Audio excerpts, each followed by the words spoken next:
আসসালামু আলাইকুম। কিভাবে বিনা খরচে একটা আইটেম দিয়ে 3টা রেসিপি তৈরি করা যায়, সেই রেসিপি নিয়ে আমি চলে আসলাম আপনাদের মাঝে। চলুন দেখা যাক রেসিপিটা কী। আমি এখানে দেখতে পাচ্ছেন 1 ডিব্বা দুধের সর আমি তুলে ডিপ ফ্রিজে রেখেছিলাম। এটা রুম টেম্পারেচারে এনে আমি একটা বলে ঢেলে নিলাম। ঢেলে নেওয়ার পরে আমি হ্যান্ড বিটার দিয়ে এটাকে ভালোভাবে বিট করে নিব। দেখতে পাচ্ছেন আমি কিভাবে বিট করে নিচ্ছি হ্যান্ড বিটার দিয়ে। আপনারাও সেম একই প্রসেসে বিট করে নেবেন। এখন আমি এই বিট করা মিশ্রণের মধ্যে ঠান্ডা বরফ পানি ঢেলে দিলাম। ঢেলে দিয়ে আবারও কিছুক্ষণ বিট করে নিব।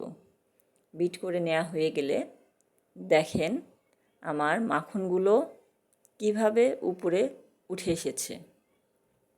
এখানে আমার পানিটা একটু কম হয়েছিল, যার কারণে আমি আর একটু পানি দিয়ে আমি মাখনগুলো উপরে তুলে নিলাম।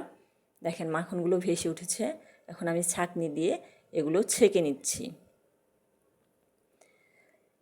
ছাঁকনি দিয়ে সবগুলো মাখন আমি ছেঁকে অন্য একটি পাত্রে তুলে নিচ্ছি, সুন্দরভাবে পানিগুলো ঝরিয়ে নিয়ে। মাখনগুলো তোলার পরেও বাটিতে কিছু পানি জমে গেছিলো, সেটা আমি ফেলে দিয়ে নিলাম। আবার আমি এখন বাকিটুকু পানির মধ্যে যতটুকু মাখন আছে আবার বিট করে আমি বাকি মাখনটুকু তুলে নিব। আপনারা দেখতে পাচ্ছেন আর অল্প সময় আমি বিট করে নিলাম। নিয়ে দেখেন এই যে মাখনগুলো যেটুকু পরিমাণ ছিল অবশিষ্ট সবে যে তুলে নিচ্ছি ছাঁকনি দিয়ে। এখন ভালোভাবে আমি মাখনগুলো তুলে নেওয়ার পরে দেখেন আমার কতটুকু পরিমাণ বাটার হয়েছে, প্রায় এক বাটির একটু কম। দেখেন কত মসৃণ বাটারগুলো। এখন আমি এই বাটারগুলো একটা বক্সে কিছু পরিমাণ রেখে দেব কেকের ক্রিম তৈরি করার জন্য, এবং বাকি যেটুকু বাটার থাকবে আমি ঘি তৈরি করে ফেলবো। হয়ে গেল আমার 2টা রেসিপি, একই উপকরণে ঘি এবং বাটার। তো চলুন কিভাবে ঘি তৈরি করতে হয় প্রসেসটা দেখে নিই। এখন একটা কড়াই দিব চুলায় কড়াই দিয়ে বাটারটুকু আমি ঢেলে দিব। একবারে লো হিটে আমি অনবরত নাড়তে নাড়তে আমি ঘিটা তৈরি করে নেব। আমার ঘিটা দেখেন আমি কিভাবে নাড়ছি।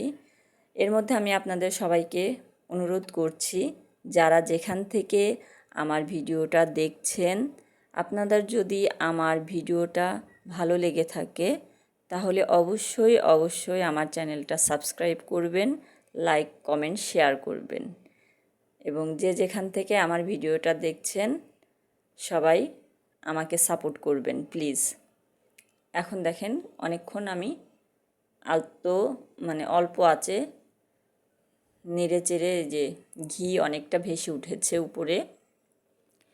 এখন আমি অনবরত নেড়ে যাব যাতে নিচে আমার লেগে না যায়, পুড়ে না যায়। পুড়ে গেলে ঘিয়ের ফ্লেভারটা ভালো আসে না, যার কারণে আপনারা অনবরত নাড়তে থাকবেন এবং একবারে যত দূর পর্যন্ত পারা যায় লো হিটে নাড়তে থাকবেন, যাতে আপনাদের ঘিটা না পুড়ে যায় এবং ঘিয়ের গন্ধটা নষ্ট না হয়ে যায়।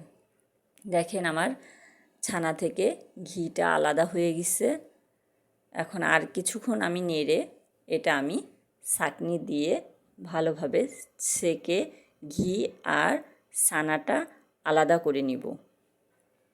আপনারা দেখতে পাচ্ছেন কত সুন্দরভাবে ঘিটা আমার আলাদা হয়ে যাচ্ছে ছানা থেকে। এখন আমি অল্প অল্প করে নেড়ে নিচ্ছি এবং এখন এই যে নামিয়ে নিব, নিয়ে এই যে ছেঁকে নিব। আপনারা দেখতে পাচ্ছেন কিভাবে আমি চেপে চেপে ছাঁকনিতে ছেঁকে নিচ্ছি, পুরা ঘিটা বের করে নিচ্ছি ছানা থেকে। এভাবে আপনারাও তৈরি করে নেবেন হোমমেড ঘি। এটা অবশ্যই স্বাস্থ্যের জন্য অনেক ভালো এবং ঘরোয়াভাবে স্বাস্থ্যসম্মতকর উপায়ে তৈরি করা স্বাস্থ্যের জন্য অনেক ভালো। এখন ঘিয়ের যে অবশিষ্ট ছানাটা ছিল এটার মধ্যে একটু চিনি দিয়ে দিলে অন্য আর একটা রেসিপি হয়ে গেল। তো আপনাদের একই ভিডিওতে আমি 3টা রেসিপি দেখিয়ে দিলাম। এখন আমি ঠান্ডা করে একটা কাচের বোতলে ঢেলে নিচ্ছি ঘিটা। দেখেন আমার ঘিটা রেডি।